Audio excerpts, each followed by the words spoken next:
तो आज हम एक न्यू सीरीज शुरू करने जा रहे हैं। अगर आपको ये सीरीज पसंद आती है तो इस वीडियो को लाइक और शेयर जरूर करना। और हाँ, इस यूट्यूब चैनल को सब्सक्राइब जरूर करना। और इस सीरीज का नेक्स्ट पार्ट चाहिए तो इस वीडियो पर 1000 लाइक्स एंड 150 कमेंट्स करवा देना। चैप्टर 1, क्या मेरे सपनों की पत्नियां असली हैं? आखिर में तुम्हें ब्लड डीमन सेक्ट के एक चेले ने मारकर एक वेंजफुल स्पिरिट, भटकती आत्मा बना दिया और सोल समनिंग बैनर में कैद कर लिया। 18 साल की उम्र में मौत, यह सपना खत्म हुआ। ड्रीम लाइफ से मिला random ability, beginner level calligraphy. Dream का इवैल्यूएशन, ऑर्डिनरी, साधारण। एक अंधेरे कमरे में ये यूं ने अचानक अपनी आंखें खोली। वो बुरी तरह हाँफ रहा था। मौत के इतने करीब होने का वो एहसास इतना रियल था कि उसके दिल में डर बैठ गया। लेकिन तुरंत बाद उसे बहुत ज्यादा चिढ़ होने लगी। धत्त तेरी की, ये बिगिनर लेवल कैलीग्राफी किस काम की? ये यू को कल्चरेशन, नई टेक्निक्स और इमॉर्टल आर्टिफैक्ट्स चाहिए थे, वरना इस खतरनाक फैंटेसी वर्ल्ड में उसे बिल्कुल भी सुरक्षा महसूस नहीं हो रही थी। 3 साल पहले ये यू इस दुनिया में ट्रांसमिग्रेट होकर आया था।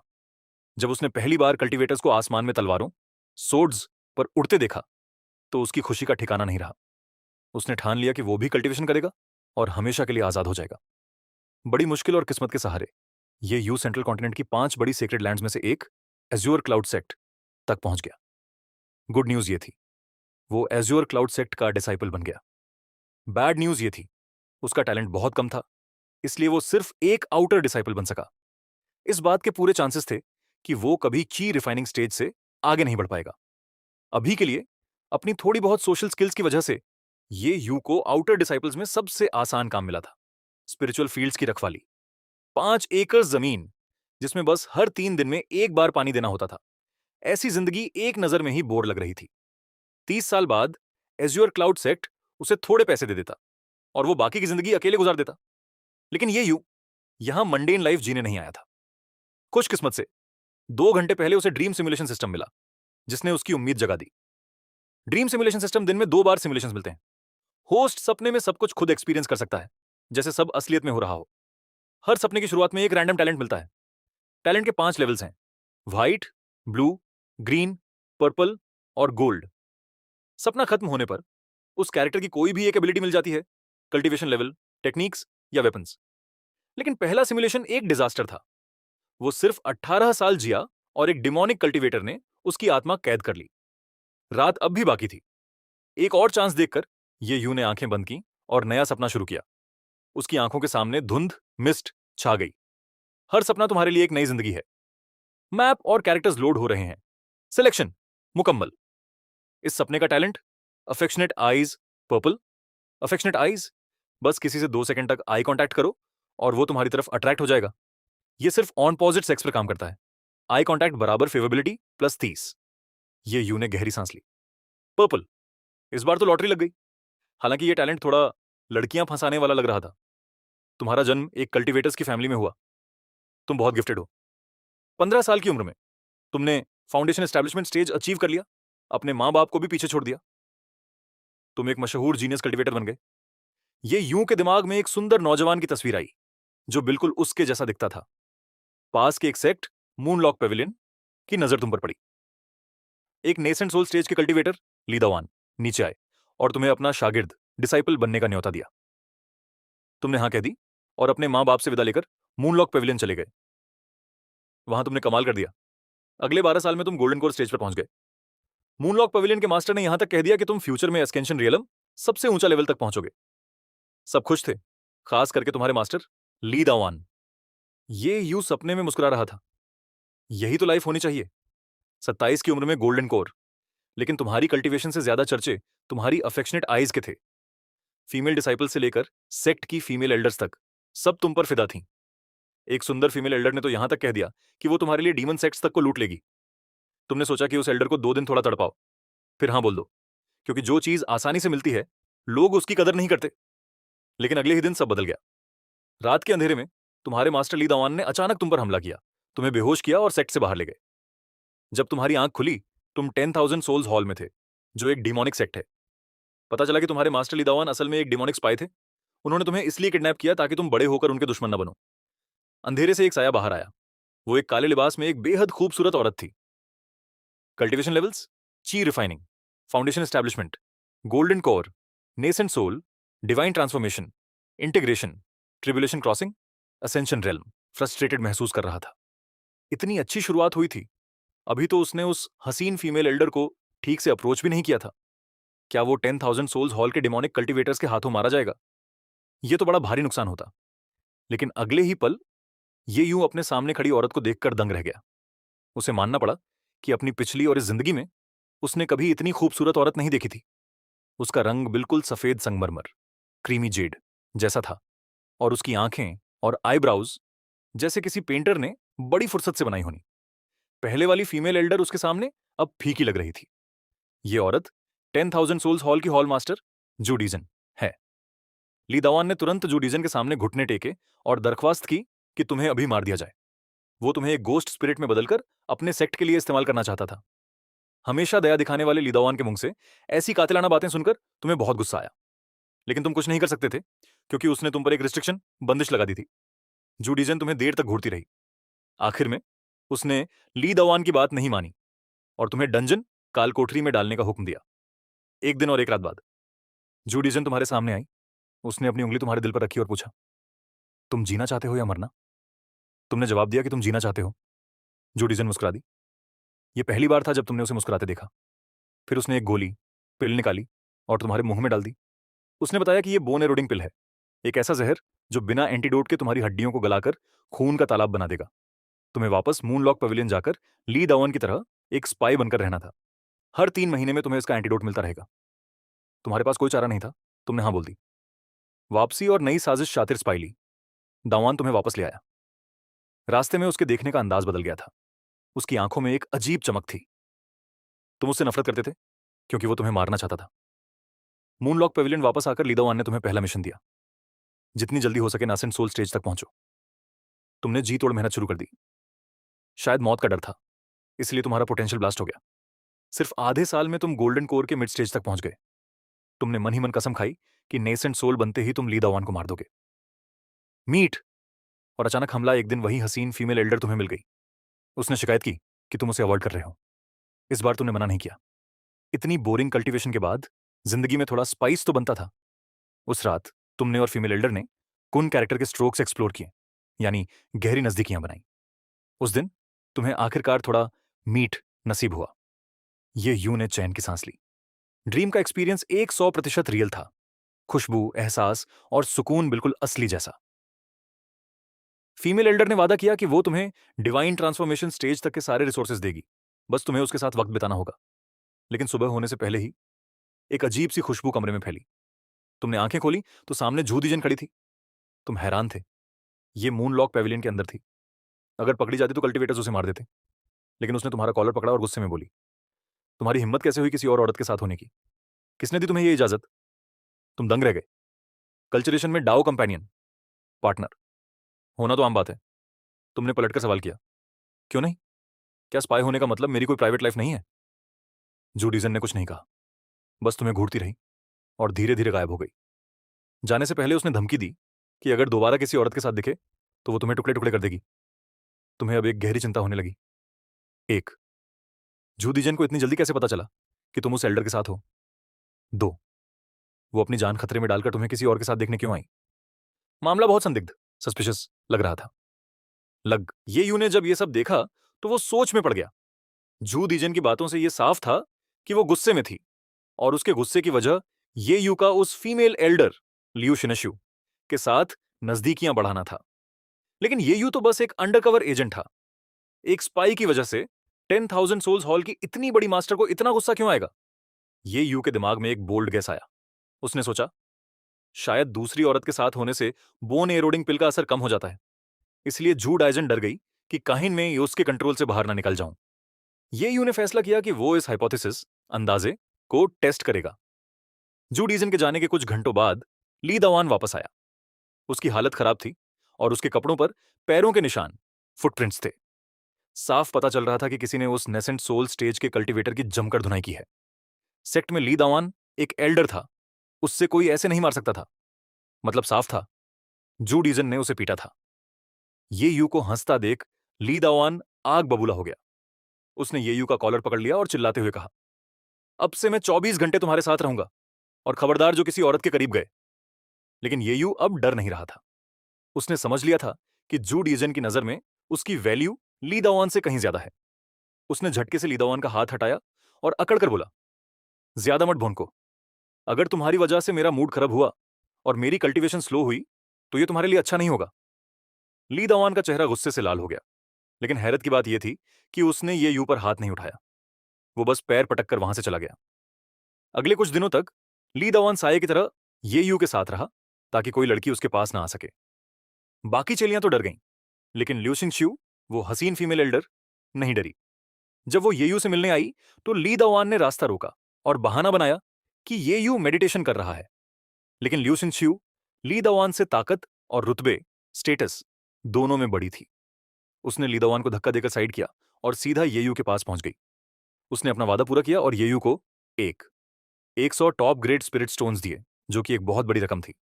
2 हेवनली मून टेक्निक दी, जो सेक्ट की सबसे सीक्रेट और पावरफुल टेक्निक थी।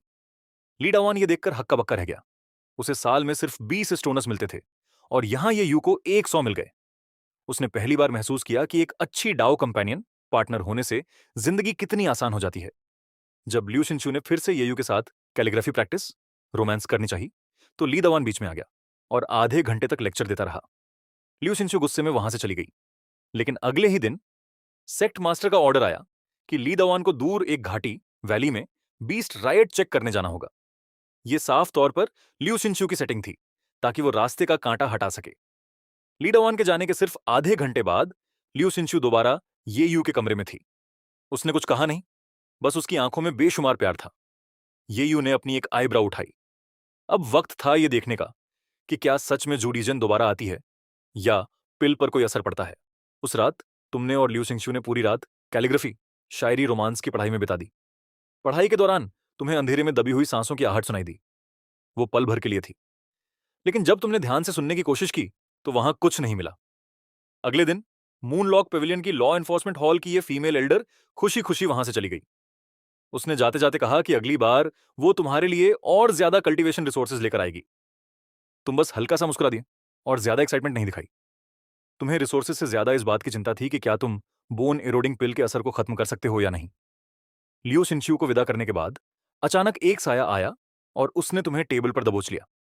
ये कोई और नहीं, वही जूदीजन थी जिसे तुमने काफी वक्त से नहीं देखा था। उसका चेहरा बर्फ जैसा ठंडा था और उसके चारों तरफ कातिलाना गुस्सा, किलिंग इंटेंट साफ महसूस किया जा सकता था। उसने भारी आवाज में कहा, क्या मैंने तुम्हें नहीं कहा था कि यह सब मत करना? मेरी बात अनसुनी करके क्या तुम सच में मरना चाहते हो? तुमने बड़े सुकून से उन स्प्लिट स्टोन्स की तरफ इशारा किया और साफ कह दिया कि इन रिसोर्सेज से तुम जल्दी ब्रेक थ्रू कर पाओगे और एक बेहतर अंडरकवर एजेंट बनोगे।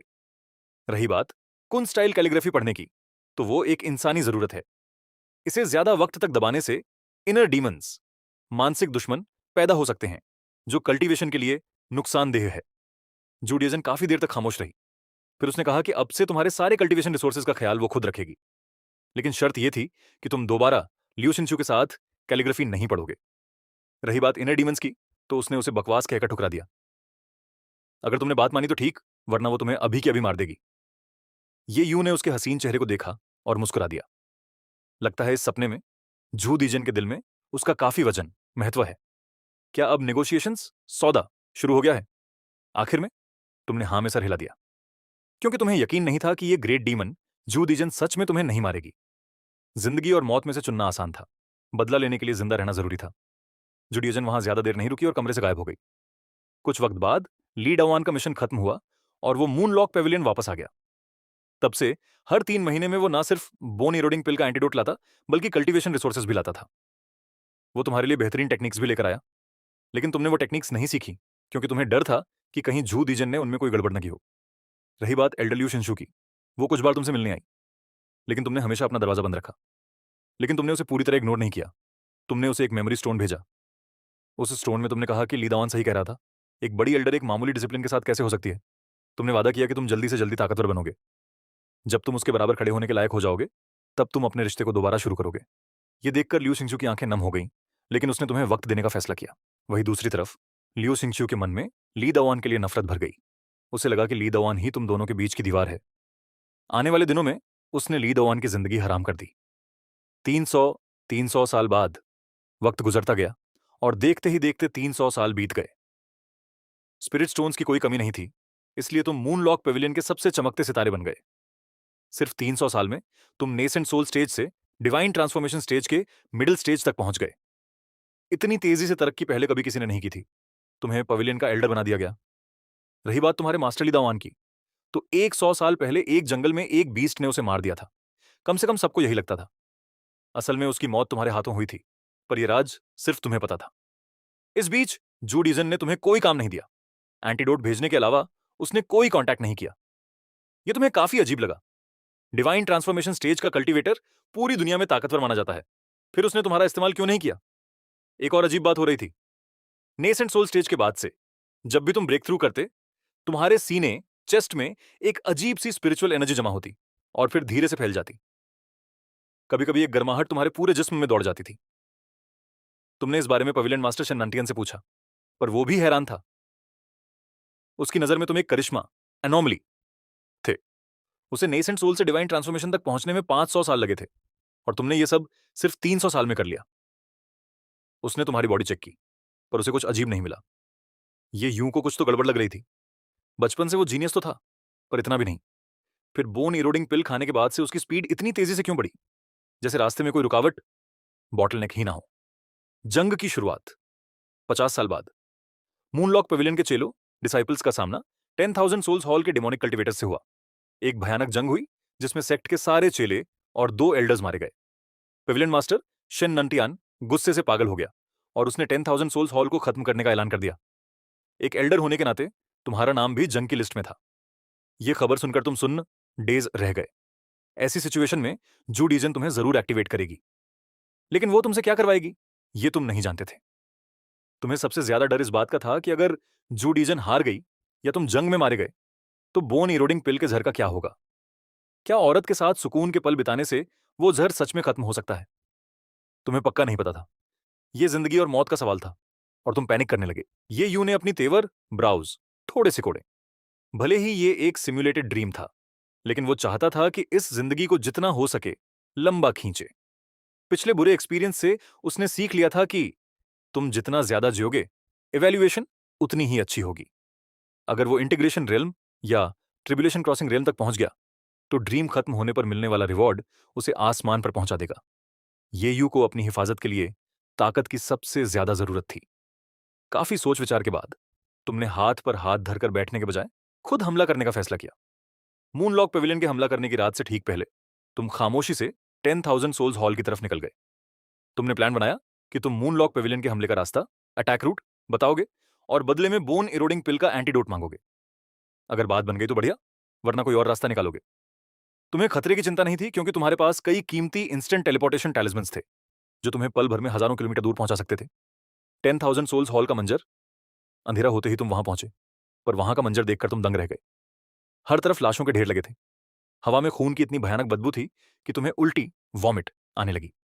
तुम हैरान थे कि क्या मूनलॉक पेविलियन के अलावा किसी और ने भी यहां हमला किया है। तुमने हेवनली मून टेक्निक से खुद को छुपाया और मेन हॉल की तरफ बढ़े, जहां जूडिजन को होना चाहिए था। वहां तुमने देखा कि जूडिजन को 4 कल्टीवेटर्स ने घेर रखा है। उनकी स्पिरिचुअल एनर्जी से पता चल रहा था कि वो चारों इंटीग्रेशन रेल्म के बड़े कल्टीवेटर्स हैं। खुशकिस्मत से उनका ध्यान जूडिजन पर था, इसलिए उन्होंने तुम्हें नहीं देखा। जूडिजन का हारना अब बस वक्त की बात थी। यह देखकर तुम्हें थोड़ी खुशी हुई।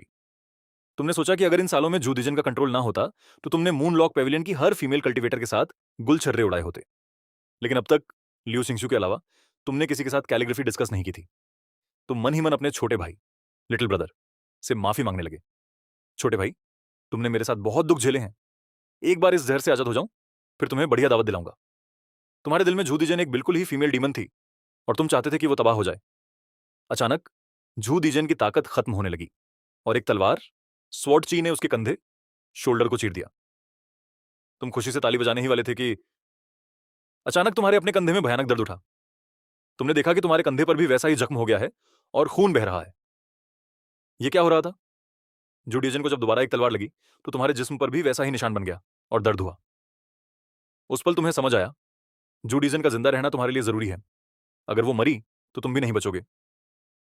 तुमने तुरंत मूव किया और उन 4 कल्टीवेटर्स का ध्यान भटकाया। फिर तुमने अपने पास मौजूद सारे 5 टेलीपोर्टेशन टैलिस्मन्स, जो 100 साल की कमाई थी, इस्तेमाल करके जू डीजन को वहां से निकाल लिया। तुम उसे एक छुपी हुई गुफा, केव में ले गए। वो बेहोश थी। तुम्हें मानना पड़ा कि वो बेहद हसीन है। बेहोश होने पर वो और भी मासूम और नाजुक लग रही थी। येयू ने गहरी सांस ली। ड्रीम वाला। वो तो छोड़ो, असली येयू को भी खुद पर कंट्रोल करना मुश्किल हो रहा था। लेकिन ये औरत खतरनाक भी थी। तुमने उसे बाइंडिंग स्पिरिट रोप से बांध दिया। बांधते बांधते वो गलती से थोड़ा बॉन्डेज स्टाइल शिबारी जैसा हो गया, जिसमें उसकी बॉडी का फिगर और भी निखर कर दिखने लगा। तुमने खुद पर कंट्रोल किया और उसे हीलिंग मेडिसिन खिलाई। जब वो होश में आई, तुमने तुरंत उसके दिल पर तलवार रख दी और सवाल पूछा, वो पिल क्या थी और उसे चोट लगने पर तुम्हें दर्द क्यों हो रहा है? जुडीजन जोर से हंसने लगी। उसने बताया, वो बोन एरोडिंग पिल नहीं थी, वो यूनियन पिल, हमसफर गोली थी। ये पति पत्नी, हस्बैंड एंड वाइफ के लिए होती है। इसे खाने के बाद दोनों का नसीब जुड़ जाता है। वो साथ में तरक्की करते हैं और दुख भी साथ झेलते हैं। इस गोली की वजह से दोनों एक दूसरे की ताकत और टैलेंट्स शेयर कर सकते हैं। जब एक ब्रेक थ्रू करता है तो उसकी ताकत का एक हिस्सा दूसरे को मिलता है। इसीलिए जब भी तुम ब्रेक थ्रू करते थे, तुम्हें अपने दिल के पास एनर्जी महसूस होती थी, क्योंकि वो जूडीजन को मिल रही थी। जूडीजन ने तुम्हें ये गोली इसलिए खिलाई थी क्योंकि उसने तुम्हारा टैलेंट देख लिया था और वो तुम्हारी ताकत शेयर करना चाहती थी। अगर पिछले 300 सालों में तुम्हारी तरक्की इतनी बेमिसाल ना होती, तो जूडीजन इतने कम समय में इंटीग्रेशन रियलम के लेट स्टेज तक कभी नहीं पहुंच पाती। बेशक, इसका फायदा तुम्हें भी हुआ है। इन 300 सालों में तुम्हारी कल्टीवेशन में एक भी रुकावट, बॉटलनेक नहीं आई। ये भी जूडीजन की वजह से ही था। यूनियन पिल का मतलब सिर्फ साथ रहना नहीं है, बल्कि एक दूसरे की ताकत को बढ़ाना है। लेकिन इसका एक खतरनाक नुक्स, फ्लॉ भी है। अगर एक मरा तो दूसरा भी जिंदा नहीं बचेगा। दोनों ना सिर्फ साथ जिएंगे और मरेंगे, बल्कि एक दूसरे के एहसास, सेंसेशंस भी महसूस कर सकते हैं। जू डीजन की ये बातें सुनकर ये यू के चेहरे के भाव, एक्सप्रेशंस अचानक बदल गए। अब उसे समझ आया कि मूनलॉक पेविलियन में जब भी वो ल्यू शिंशु के साथ कैलीग्राफी पढ़ता था, तो जू डीजन को तुरंत कैसे पता चल जाता था। मतलब वो सब एहसास वो भी महसूस कर रही थी। स्कट स्कट। ये तो वाकई कमाल की बात थी। जब तुमने सुना कि यूनियन पिल खाने वाले साथ ही मरेंगे, तो तुम थोड़ा घबरा गए।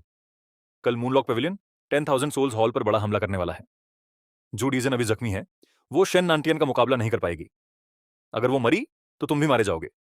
तुमने गुस्से में दीवार पर मुक्का मारा और यूनियन पिल का तोड़, एंटीडोट पूछा। पर जू डीजन ने बताया कि इसका कोई तोड़ नहीं है। ये एक बार जुड़ गया तो हमेशा के लिए जुड़ गया। तुम्हें ये पिल बोन एरोडिंग पिल से भी ज्यादा भयानक लगी। जू डीजन ने मायूसी से बताया कि 10,000 सोल्स हॉल के ग्रेट एल्डर शांग बुई ने बगावत कर दी है। उसी ने जानबूझकर मूनलॉक पेविलियन के चेलों को मरवाया, ताकि दोनों सेक्ट्स में जंग छिड़ जाए। वो बाहरी ताकतों का इस्तेमाल करके जू डीजन को रास्ते से हटाना चाहता है, ताकि सेक्ट पर उसका कब्जा हो जाए। सेक्ट के आधे से ज्यादा एल्डर्स उसके साथ हो गए हैं। जू डीजन, जो कभी इस डीमन सेक्ट की रानी थी, अब बिल्कुल अकेली रह गई है। तुमने उसे बचाया तो है, पर अब शांगबुई और मूनलॉक पेविलियन दोनों तुम्हारे पीछे होंगे। ये मौत का जाल था। तुम्हें गुस्सा आया। जू डीजन भले ही मरना चाहती हो, पर तुम अभी मरना नहीं चाहते थे। अभी तो अच्छे दिन शुरू हुए थे। तुमने पूरी रात उसे डांटा और समझाया। धीरे धीरे उसकी आंखों में जीने की उम्मीद दिखने लगी। अगले दिन सुबह शांगबुई का एक आदमी तुम्हें ढूंढते हुए आया। तुमने और जू डीजन ने मिलकर बड़ी मुश्किल से उस एल्डर को खत्म किया। अब तुम मूनलॉक पेविलियन वापस नहीं जा सकते थे। तुम जू डीजन के साथ भागने लगे। तुमने वादा किया कि तुम उसके सेक्ट को दोबारा खड़ा करोगे और उस गद्दार शंगबोई को मार गिराओगे। अगले 100 सालों तक तुम और जू डीजन दर दर भटकते रहे और एक दूसरे के सबसे पक्के साथी बन गए। लेकिन अब तुम्हारे लिए वापसी का कोई रास्ता नहीं था। दुनिया को लग रहा था कि तुम भटक गए हो और डेमोनिक पाथ पर चल पड़े हो। मूनलॉक पेविलियन के मास्टर शेन नांतियान ने तुम्हारे सर पर 5,000 टॉप ग्रेड स्प्लिट स्टोन्स का इनाम रखा। अगर कोई तुम्हें जिंदा पकड़ता तो इनाम दोगुना, डबल हो जाता। तुम्हें दुख हुआ, क्योंकि शेन नांतियान तुम्हें अपना बेटा मानता था और तुम्हें ग्रेट एल्डर बनाना चाहता था। पर अब वो तुम्हारा सबसे बड़ा दुश्मन बन गया था। असली कैलीग्राफी और सोल रिफाइनिंग हॉल। एक रात जब तुम दुखी थे, जू डीजन तुम्हारे पास आई। लेकिन जब उसने तुम्हारी आंखों में वही अफेक्शनेटाइजर का असर देखा, तो वो अपने अल्फाज भूल गई। उस रात तुमने और जू डीजन ने मिलकर कून कैरेक्टर कैलीग्राफी की टेक्निक्स का गहरा अध्ययन किया। यानी तुम दोनों एक हो गए। ये यू ने गहरी सांस ली। ड्रीम में होने वाला वो एहसास बिल्कुल असली जैसा था। उसने कभी नहीं सोचा था कि उसका पहली बार का अनुभव सपने में होगा। ल्यू सिंशु तो बस एक खेल थी, जू डीजन का साथ तो कुछ और ही सुकून देने वाला था। इस गहरे मिलन से यूनियन पिल और भी एक्टिव हो गई और तुम दोनों ने एक ही रात में एक नया रेल्म ब्रेक थ्रू कर लिया। 500 साल बाद तुम और जू डीजन दोनों tribulation crossing realm early stage तक पहुंच गए। तुम कल्टीवेशन वर्ल्ड के सबसे खतरनाक नाम बन गए। तुमने शंगबुई और अपने सारे दुश्मनों को चुन चुनकर मारा। तुमने एक नया सेक्टर बनाया, सोल रिफाइनिंग हॉल, SRH। ये नाम तुमने रखा था। जू डीजन ने तुम्हें पुरानी टेक्निक्स सिखाई थी, जिनको तुमने सुधार कर सोल रिफाइनिंग टेक्निक बना दिया था। तुम दोनों ने सोचा था कि तुम साथ में एसेंशन करके स्वर्ग जाओगे और एक अमर जोड़ा, इमॉर्टल कपल बनोगे। लेकिन जिंदगी इतनी आसान नहीं होती। अब जब तुम एक डिमोनिक लीडर बन चुके थे, तो वो सच्चाई के ठेकेदार, राइटियस कल्टिवेटर्स, तुम्हें खत्म करने के लिए इकट्ठे होने लगे। 5 बड़ी सेक्रेड लैंड्स ने मिलकर एलिनियस ऑन फ्राइटियसनेस बना लिया है। उन्होंने ठान लिया है कि वो दुनिया से सारे डेमोनिक कल्टिवेटर्स को मिटा देंगे। हाल ही में तुम्हारे सोल रिफाइनिंग हॉल ने काफी नाम कमा लिया है, इसलिए अब वो उनके निशाने पर है। इसी बीच जू डीजन अपनी ट्रिबुलेशन क्रॉसिंग रेल को पार करने के करीब है। अगर वो कामयाब हो गई तो वो एसेंशन स्टेज पर पहुंच जाएगी और स्वर्ग, हेवनली रेल्म, चली जाएगी। पिछले 5000 सालों में कोई भी कल्टिवेटर वहां तक नहीं पहुंच पाया है। लेकिन ये स्टेज पार करना मौत को दावत देने जैसा है। एक छोटी सी गलती और सब खत्म। तुम नहीं चाहते थे कि जू डीजन का ध्यान भटके, इसलिए तुमने उसे अलायंस ऑफ राइचियसनेस के बारे में कुछ नहीं बताया। तुमने पूरे सेक्ट को खामोश रहने का हुक्म दिया और जू डीजन के लिए एक पुरसुकून, सिक्लूडेड जगह चुनी, ताकि वो बिना किसी चिंता के मेडिटेशन कर सके। तुमने उसे झूठ बोला कि तुम भी जल्द ही मेडिटेशन में जाओगे और अगले 100 सालों में उससे मिलोगे। जू डीजन ने तुम्हारी बात मान ली और मेडिटेशन में चली गई। इस बीच तुमने सेक्ट के सारे कल्टिवेटर्स को इकट्ठा किया और राइचियस पाथ के हमलों का मुकाबला किया। लेकिन दुश्मन बहुत ताकतवर थे। आखिर में तुम नहीं बच पाए। अज़ूर क्लाउड सेक्ट की सेंटेस यूनरुमु ने तुम्हें मार गिराया। जब तुम्हारी आत्मा, सोल बिखरने वाली थी, तुमने उत्तर, नॉर्थ की तरफ देखा, जहां जू डीजन मेडिटेशन कर रही थी। तुमने उसके लिए वहां एक आखिरी तोहफा छोड़ा था। अगले ही पल ये यू के दिमाग से सारी तस्वीरें बिखर गईं और उसकी आंख खुल गई। ये ड्रीम एक्सपीरियंस खत्म हुआ। 972 साल की उम्र में मौत। Dream evaluation excellent plus. 2 random abilities मिली हैं। एक, 15 साल की उम्र वाली फाउंडेशन एस्टैब्लिशमेंट स्टेज की कल्टीवेशन। 2, 570 साल की उम्र वाली 10,000 सोल्स टेक्निक का पूरा सेट, एक्सीलेंट प्लस। इवेल्युएशन के लिए एक चीज असली दुनिया में मटेरियलाइज्ड, साकार की जाएगी। Materialized reward, soul refining hall ruins, खंडर। जैसे ही सिस्टम की आवाज रुकी, ये यू ने महसूस किया कि उसके जिस्म में स्पिरिचुअल एनर्जी का एक तूफान उठ गया है। वो खुशी से झूम उठा। लेकिन सबसे हैरान करने वाली बात थी ड्रीम की चीजों का असलियत बनना। उसने सोचा, अगर जू डीजन असलियत में आ जाए तो मजा ही आ जाए। दिन में पूरी सुरक्षा और रात में कैलोग्राफी का साथ। कितना हसीन सपना होता। अफसोस कि इस बार सिर्फ सेक्ट के खंडर, रुइंस ही असली बने। लेकिन ये यू ने ठान लिया कि वो उन खंडरों को देखने जरूर जाएगा, क्योंकि वही उसके और जू डीजन के प्यार की निशानी थी। लेकिन ये यू को ये नहीं पता था कि भले ही उसका सपना खत्म हो गया हो, पर कुछ लोगों का सपना अभी चल रहा था। सोल रिफाइनिंग हॉल के अंदर जू डीजन की आंखें बंद थीं, पर उसके चेहरे पर एक मुस्कान थी। उसका सपना आगे बढ़ा। कई सालों बाद जू डीजन कामयाबी से एसेंशन रेल्म तक पहुंच गई। वो 5000 साल में पहली ऐसी कल्टीवेटर बनी। वो बहुत खुश थी और ये यू को ढूंढने लगी। लेकिन बाहर निकलने पर उसे ये यू नहीं मिला। उसे दरवाजे पर एक बॉक्स मिला, जिस पर ये यू की सील थी। अंदर एक खत, लेटर था। उसमें ये यू ने बताया कि कैसे 5 बड़ी सेक्रेड लैंड्स ने हमला किया था। उसने लिखा था कि अगर जू डीजन को यह खत मिला है तो इसका मतलब ये यू अब इस दुनिया में नहीं रहा। लेकिन उसने यह भी बताया कि यूनियन पिल लाइलाज नहीं है। उसने एक गोस्ट डॉक्टर की मदद से उस गोली का असर अपने दिल से हटवा लिया था, ताकि उसकी मौत से जू डीजन को कोई नुकसान ना हो। खत के आखिर में लिखा था, मुझे तुमसे मिलने का कोई अफसोस नहीं। अगर दूसरा जन्म मिला तो मैं चाहूंगा कि हमारा एक बच्चा हो। यह खत पढ़कर जू डीजन वहीं फूट फूट कर रोने लगी। वो टूट चुकी थी। वो तुरंत सोल रिफाइनिंग हॉल पहुंची, पर वहां सिर्फ खंडर बचे थे। उस रात उन खंडरों से एक औरत के चीखने चिल्लाने की आवाजें आती रहीं। जू डीजन के बाल एक ही रात में सफेद हो गए। 2 महीने बाद उसने उन सारे सेक्ट्स को चुन चुनकर खत्म कर दिया, जिन्होंने सोल रिफाइनिंग हॉल पर हमला किया था। लेकिन आखिर में वो वापस उन्हीं खंडरों में आ गई। उसने अपने दिल पर हाथ रखा और धीरे से बोली, यूनियन पिल, पति पत्नी का मिलन, एक मरा तो दूसरा भी नहीं जी सकता। उसने स्वर्ग जाने का मौका छोड़ दिया और अपने प्यार के लिए जान दे दी। 10,000 सोल्स हॉल के अंदर जू डीजन ने अचानक अपनी आंखें खोली। उसने देखा कि वो वहीं पुरानी जगह पर है। उसने चैन की सांस ली, कि वो सब सिर्फ एक सपना था। लेकिन वो सपना इतना असली कैसे हो सकता था? जख्म, दर्द, कल्टीवेशन की रुकावटें और वो प्यार, सब कुछ इतना रियल था। Ye Yu, soul refining hall, ascension realm, ये सब सिर्फ एक सपना नहीं लग रहा था। जूडिजन ने फैसला किया कि वो इसका सबूत ढूंढेगी। वो तुरंत उत्तर, नॉर्थ की तरफ भागी। कुछ देर बाद जूडिजन खंडरों के एक ढेर के सामने खड़ी थी। उसके हसीन चेहरे पर आंसू बहने लगे। वो कांपती हुई आवाज में बोली, ये सपना नहीं था, ये सच में सपना नहीं था। भाई, ट्विस्ट देख रहे हो?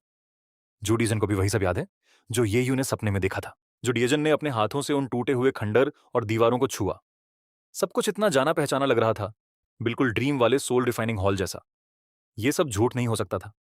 अगर सोल रिफाइनिंग हॉल यहां असलियत में है, तो वो आदमी भी असली होगा। मूनलॉक पेविलियन का कल्टीवेटर, येयू। जूडियजन की नजर तेज हो गई। वो मानने को तैयार नहीं थी कि वो सब सिर्फ एक सपना था। उसके लिए वो एक पिछले जन्म की यादों जैसा था। वो नहीं जानती थी कि ये यादें अचानक कैसे आईं, पर उसे यकीन था कि ये नसीब का खेल है। उसका पति सिर्फ ये यू ही हो सकता है। और वो यूनियन पिल सिर्फ सपने में नहीं थी, असलियत में भी उसके पास वो पिल मौजूद थी। Real world, azure cloud sect अगले दिन, एज्योर क्लाउड सेक्ट की सेक्रेड लैंड में। आची! ये यू ने छींक मारी। पता नहीं क्यों, सुबह से वो लगातार छींक रहा था, जैसे कोई उसे कोस, कर्स रहा हो। बड़ा अजीब लग रहा था। ये यू ने अपनी नाक मसली और हवा में हाथ लहराया। अचानक अलग अलग रंगों की कई छोटी आत्माएं, स्पिरिट्स, प्रकट हो गईं और उसके आगे सर झुकाकर खड़ी हो गईं। कल रात फाउंडेशन एस्टेब्लिशमेंट की ताकत और 10,000 सोल्स टेक्निक मिलने के बाद ये यू सोया नहीं था। वो पिछले पहाड़ पर अपनी नई ताकत टेस्ट करने गया था। मानना पड़ेगा, ये टेक्निक वाकई लाजवाब थी। भले ही उसका लेवल अभी कम था, पर वो आत्माओं को इकट्ठा करना और उन्हें बुलाना सीख गया था। अगर उसके पास वक्त हो, तो वो 500 आत्माओं की सेना तैयार कर सकता था, जो एक गोल्डन कोर मास्टर को भी हरा सकती थी। लेकिन सबसे बड़ी दिक्कत यह थी कि ये यू एज्योर क्लाउड सेक्ट, एक राइटियस सेक्ट का डिसाइपल था। वो एक डीमोनिक टेक्निक सबके सामने कैसे दिखा सकता था? उसने सोचा कि क्या वो सेक्ट छोड़कर भाग जाए और डिमोनिक कल्टीवेटर बन जाए, पर उसने ये ख्याल निकाल दिया। ड्रीम वाले सेक्ट्स असलियत में हैं या नहीं, ये अभी साफ नहीं था। इसलिए उसने तय किया कि वो अभी इसी 5 एकड़ के स्पिरिचुअल फील्ड की देखभाल करेगा और धीरे धीरे अपनी ताकत बढ़ाएगा। दोपहर के वक्त 2 लोग उसकी तरफ आते दिखे।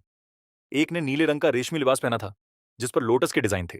ये इनर डिसाइपल की वर्दी थी। ये यूं हैरान था कि कोई इनर डिसाइपल यहां आउटर सेक्ट के इलाके में क्या कर रहा है। पास आने पर उसने पहचान लिया, ये होजन और हाओ वांग भाई थे, जो ये यू के साथ ही सेक्ट में आए थे। लेकिन उन्हें गंदा और मेहनत वाला काम मिला था, जबकि ये यू को ये आसान काम मिला था। हाओ वांग ने मुस्कुराकर कहा, ब्रदर, ये बड़े दिनों बाद मिले। ये यू ने भी तमीज से जवाब दिया, कंग्रेचुलेशन ब्रदर हाउ, आप इनर डिसाइपल बन गए। लेकिन हाओ वांग असली मकसद पर आया। उसने कहा, ब्रदर, ये बातों को घुमाऊंगा नहीं। तुम मेरे भाई हाउजन के साथ अपना काम बदल लो। तुम वो मेहनत वाला काम करो और वो यहां स्पिरिचुअल फील्ड संभालेगा। मेरी बात मान लो। आगे कोई परेशान करेगा तो मैं देख लूंगा। हाउजन ने भी अकड़ कर कहा, ब्रदर, ये तुम समझदार हो, मना नहीं करोगे ना? ये यू तुरंत समझ गया। हाउ वांग अपनी नई ताकत का रौब दिखाकर अपने भाई के लिए आसान काम हथियाना चाहता था। ये यू ने साफ मना कर दिया, सॉरी, मैं इतना फिजूल लिहाज नहीं करता। हाउ वांग का चेहरा गुस्से से लाल हो गया। उसे लगा कि एक आउटर डिसाइपल की इतनी हिम्मत। हाउजन ने गुस्से में येयू पर मुक्का चलाया, पर येयू ने बड़ी आसानी से उससे बचकर एक थप्पड़ में हाउजन को जमीन पर गिरा दिया। हाउ वांग ने गुस्से में अपनी तलवार सोड फिंगर निकाली और कहा, तुम्हें मौत चाहिए? मैं तुम्हें अब भी मारकर पहाड़ी के नीचे फेंक सकता हूं और किसी को पता भी नहीं चलेगा। ये यू को हंसी आई। क्या आउटर डिसाइपल्स की जान इतनी सस्ती है? ठीक है, तो फिर तुम दोनों में से कोई जिंदा नहीं जाएगा। ये यू ने हाथ उठाया और 2 स्पिरिट बीस्ट्स की परछाइयां, फैंटम्स, प्रकट हुईं। उन्होंने हाउवंग के दोनों हाथ जकड़ ली। हाउवंग डर गया। ये क्या बला है? छोड़ो मुझे। ये यू ने अपना हाथ हाउवंग के सीने पर रखा और चिल्लाया, सोल कैप्चर। पल भर में हाउवंग की तड़प खत्म हो गई और उसके जिस्म से एक नीली आत्मा बाहर निकल आई। ये यू की पहली इंसानी आत्मा थी। उसने फिर हाउजन की तरफ देखा, जो डर के मारे हिल भी नहीं पा रहा था। ये यू ने उसकी आत्मा भी निकाल ली। अब ये यू सफाई, क्लीन अप करने ही वाला था कि अचानक पीछे से एक ठंडी आवाज आई। तुमने अभी कौन सी टेक्निक का इस्तेमाल की? ये यू ने अचानक पीछे मुड़कर देखा तो वहां एक बेहद हसीन औरत खड़ी थी। वो एक उड़ती हुई तलवार, फ्लाइंग सोर्ड पर सवार थी। ये यू की आंखें फटी की फटी रह गईं। तलवार पर उड़ना सिर्फ फाउंडेशन एस्टैब्लिशमेंट के पीक या गोल्डन कोर वाले ही कर सकते थे। अब क्या करे? उसने सोचा था कि होवंग और हौजन की लाशों को पहाड़ से नीचे फेंक देगा और किसी को पता नहीं चलेगा, पर यहां तो चोरी पकड़ी गई थी। जब येयू कुछ नहीं बोला, तो उस औरत ने भारी आवाज में पूछा, मैं एज्योर क्लाउड सेक्ट के एनफोर्समेंट हॉल से वे ओशु हूं। अब मुझे बताओ, तुमने अभी कौन सी टेक्निक इस्तेमाल की? येयू ने अपनी मुट्ठियां भींच ली। वो खामोश रहा। सोल कैप्चर तो डेमोनिक सेक्ट की विद्या थी, और इनर डिसाइपल को मारना मतलब सीधा मौत की सजा। उसने सोचा कि शायद अब मरने मराने की बारी आ गई है, लेकिन तभी वे योशु अचानक मुस्कुरा दी। वो अपनी तलवार से नीचे उतरी और ये यूं के कान में धीरे से बोली, 10,000 सोल्स हॉल, अंडरकवर एजेंट से मुलाकात। ये यू के होश उड़ गए। इससे 10,000 सोल्स हॉल के बारे में कैसे पता? क्या वो सच में इस दुनिया में मौजूद है? वे योंशु ने कहा, तुमने जो टेक्निक यूज की वो सोल कैप्चर ही है ना? मैं बीजाई 10,000 सोल्स हॉल से हूं। मुझसे मिलना तुम्हारी खुशकिस्मती है। ये यू ने चैन की सांस ली। चलो, किस्मत अच्छी थी कि एक अपने से मुलाकात हो गई। उसे सबसे ज्यादा सुकून इस बात का था कि वेई ओशु ने उसकी 10,000 सोल्स टेक्निक को एक मामूली सोल कैप्चर समझ लिया था। वेई ओशु ने पूछा, तुम बड़े अनजान से लगते हो। किस एल्डर के चेले, डिसाइपल सी हो? ये यू का दिमाग घूम गया। उसे तो एल्डर्स के नाम तक नहीं पता थे, लेकिन वे ओशु ने खुद ही बात संभाल ली। छोड़ो, लगता है तुम बड़े छुपुस्तम, टाइट लिप्ड हो। हमारे रूल्स हैं कि अंडरकवर होते वक्त पहचान नहीं बतानी, पर मिल गए हैं तो थोड़ी बात ही कर लेते हैं। बड़ी बहन का साथ वे ओशु ने कहा कि दो लोगों को मारना कोई बड़ी बात नहीं है। उसने चुटकी बजाते ही दोनों लाशों को अपने स्टोरेज स्पेस में डाल दिया और कहा कि वो इसे स्प्लिट बीस्ट अटैक दिखा देगी। उसने ये यूं को भरोसा दिलाया कि अब से वो उसका ख्याल रखेगी। ये यूं को ये औरत काफी पसंद आई। दोनों ने थोड़ी बातें की, पर ये यूं ने कम ही बोला ताकि कोई झूठ ना पकड़ा जाए। वे योशु काफी सीधी थी। उसने वादा किया कि वो 3 दिन में ये यू को इनर डिसिप्लिन बनवा देगी। ये यू ने भी तुरंत हाँ बोल दी, क्योंकि आउटर सेक्ट में रहना खतरनाक था।